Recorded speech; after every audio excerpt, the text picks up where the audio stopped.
মাংসের টুকরো নিজের মতো করে নড়াচড়ার এই ঘটনা পুরোপুরি বাস্তব এবং এটা ইন্টারনেটে খুব দ্রুতই ভাইরাল হয়ে যায়। অনেকে এই ভিডিও দেখে বলেছেন এটা এতটাই ভয়ঙ্কর যে তারা এরপর থেকে নিরামিষভোজী হওয়ার সিদ্ধান্ত নিয়েছেন।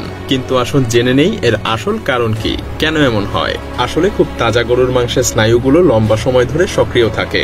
যদিও প্রাণীর কেন্দ্রীয় স্নায়ুতন্ত্র মৃত থাকে, তবুও স্নায়ুর শেষ প্রান্তগুলো এবং মাংসপেশিগুলো কিছু সময় ধরে সক্রিয় থাকে এবং যখন এর উপরে লবণ ছিটানো হয় তখন লবণের সোডিয়াম আয়ন স্নায়ুগুলোকে জাগিয়ে তোলে।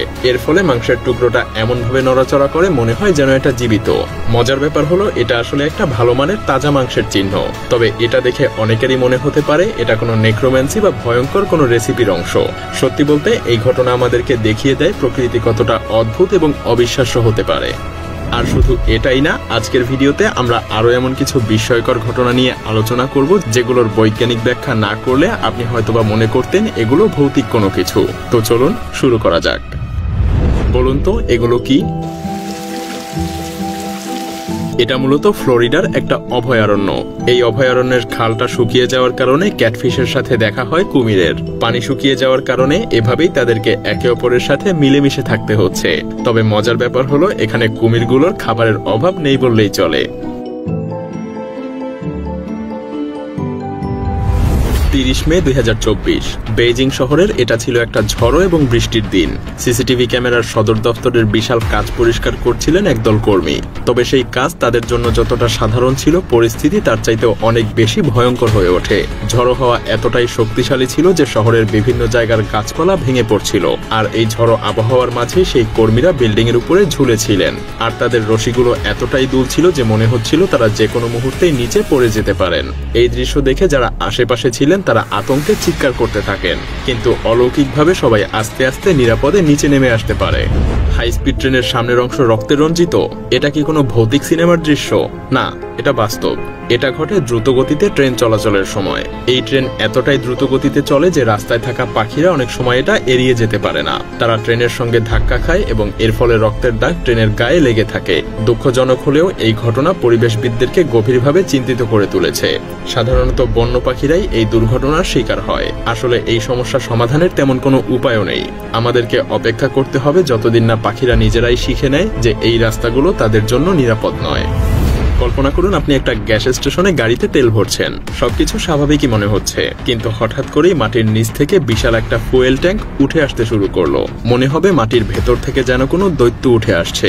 এটা আসলে কোনো ভূমিকম্প বা মেঘের গর্জনের কারণে না। এর পেছনে আছে একটা মজাদার বৈজ্ঞানিক কারণ। এই ট্যাঙ্কগুলো সাধারণত মাটির অনেক গভীরে পুঁতে রাখা হয়।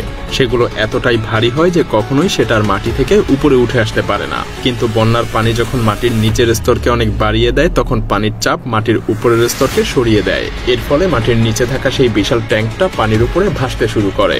এটা দেখতে যেমন ভয়ঙ্কর তেমনি অবিশ্বাস্য। উত্তপ্ত প্যানে আপনি যখন পানি ঢালবেন তখন সাধারণত সেটা দ্রুত বাষ্পে পরিণত হয়, কিন্তু কিছু ক্ষেত্রে আপনি দেখতে পারবেন পানি বাষ্পে পরিণত না হয়ে তা পৃষ্ঠেই নাচতে শুরু করেছে। এটা আসলে লিডেন ফ্রস্ট ইফেক্ট। এটা তখনই ঘটে যখন পৃষ্ঠের তাপমাত্রা পানি সেদ্ধ হওয়ার তাপমাত্রার চাইতে অনেক বেশি থাকে। এই অবস্থায় পানির ফোঁটার নিচে একটা বাষ্পের স্তর তৈরি হয়। এই স্তর পানির ফোঁটাকে পৃষ্ঠের উপরে ভাসমান রাখে। এর ফলে পানি এমনভাবে নড়ে যেন এটা কোনো নাচের আসরে অংশ নিচ্ছে। এটা একদমই অদ্ভুত এবং ম্যাজিকের মতো মনে হয়। বিজ্ঞান কিভাবে আমাদের চারপাশের ঘটনাগুলোকে ব্যাখ্যা করতে পারে, এটা তার সুন্দর একটা উদাহরণ। দক্ষিণ কোরিয়ার পিয়ংচাং শহরের একটা রাস্তার উপর দিয়ে ধীরে ধীরে ভেসে আসছিল একটা সাদা মেঘ। অনেকেই ভেবেছিলেন এটা হয়তো কুয়াশা, কিন্তু এটা আসলে ছিল লিক হওয়া পেট্রোলিয়াম গ্যাস। গ্যাসের মেঘটা পুরো রাস্তা জুড়ে ছড়িয়ে পড়ে এবং এর পরিণতি ছিল ভয়ঙ্কর। পুরো রাস্তা জুড়ে আগুন ছড়িয়ে পড়ে, গাড়ি এবং ভবন জ্বলতে শুরু করে।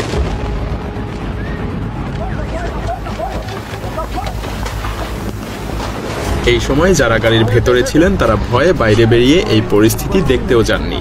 এই সতর্কতার কারণেই তারা প্রাণে বেঁচে যান। এই আগুন নিয়ন্ত্রণে আনতে ফায়ার ফাইটারদের 3 ঘন্টারও বেশি সময় লেগে যায়। এই ঘটনায় 14টা ভবন ক্ষতিগ্রস্ত হয়, 25 জনকে সরিয়ে নেওয়া হয় এবং 5 জন আহত হন, যাদের মধ্যে 2 জনের অবস্থা ছিল বেশ গুরুতর।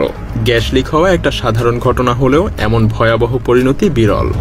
বিদ্যুৎ উৎপাদনের জন্য ব্যবহৃত টারবাইনের বিশাল ব্লেডে সরাসরি বজ্রপাত আঘাত হানে। এই বজ্রপাতের কারণে ব্লেডটাতে মুহূর্তের মধ্যেই আগুন লেগে যায়। হঠাৎই একটা শহরের আকাশে দেখা যায় কালো রঙের একটা বিশাল ধোঁয়ার রিং। এটা আস্তে আস্তে ভেসে উঠছিল। দেখে যেন মনে হচ্ছিল এটা কোনো দৈত্যের ফু দেয়া ধোঁয়া। কিন্তু এই ঘটনার ব্যাখ্যা পাওয়া গেছে, এটা আসলে চিমনি থেকে বের হওয়া একটা ধোঁয়া ছিল। এই চিমনি থেকে হঠাৎ করে ধোঁয়া নির্গত হওয়ায় সেটা রিং আকৃতিতে রূপ ধারণ করেছিল। যেহেতু সেদিন বাতাস একেবারে স্থির ছিল, তাই ধোঁয়ার রিংটা আকাশে একই জায়গায় ভেসে থাকতে দেখা যায়। একটা ব্যাঙ আর একটা জোনাকির মধ্যে কি সম্পর্ক থাকতে পারে? শুনতে অবাক লাগলেও এটা একেবারেই বাস্তব ঘটনা। হঠাৎ একটা ব্যাঙ একটা জোনাকি পোকাকে দেখে গিলে ফেলে, কিন্তু মজার ব্যাপার হলো জোনাকিটা তখনও জ্বলছিল। ব্যাঙের গলা থেকে আলো বের হচ্ছিল। প্রশ্ন হলো, জোনাকিটা কি তখন কোনো সংকেত দিচ্ছিল, নাকি এটা পুরোপুরিভাবে স্বাভাবিক ছিল? তবে আরো একটা মজার বিষয় হলো, বেশিরভাগ জোনাকি পোকার দেহে এমন রাসায়নিক থাকে যা বেশিরভাগ শিকারীর জন্য বিষাক্ত হয়ে ওঠে, কিন্তু ব্যাঙটা পরবর্তীতে পুরোপুরি ঠিকঠাকই ছিল। নামের এই ভাল্লুক 20 বছর ধরে ছোট একটা খাঁচায় আটকে ছিল। সে এতদিন ধরে ছোট একটা জায়গায় পায়চারি করতে করতে অভ্যস্ত হয়ে গিয়েছিল। যখন তাকে একটা বিশাল অভয়ারণ্যে ছাড়া হয়, তখনও সে এই ছোট বৃত্তেই পায়চারি করতে থাকে। মূলত এটা ছিল তার মানসিক আঘাতের প্রভাব, আর তাই কর্মীরা একটা পাথর দিয়ে তার পথ আটকে দেয়, যাতে সে এই পায়চারি করা বন্ধ করে। এতে করে ধীরে ধীরে ভাল্লুকটার অভ্যাস পরিবর্তন হতে শুরু করে। আর এই ঘটনাই আমাদেরকে শেখায় বন্যপ্রাণীদেরকে প্রকৃতিতেই রাখা উচিত। তারা প্রকৃতির সন্তান এবং প্রকৃতির মধ্যেই তাদের সুখ।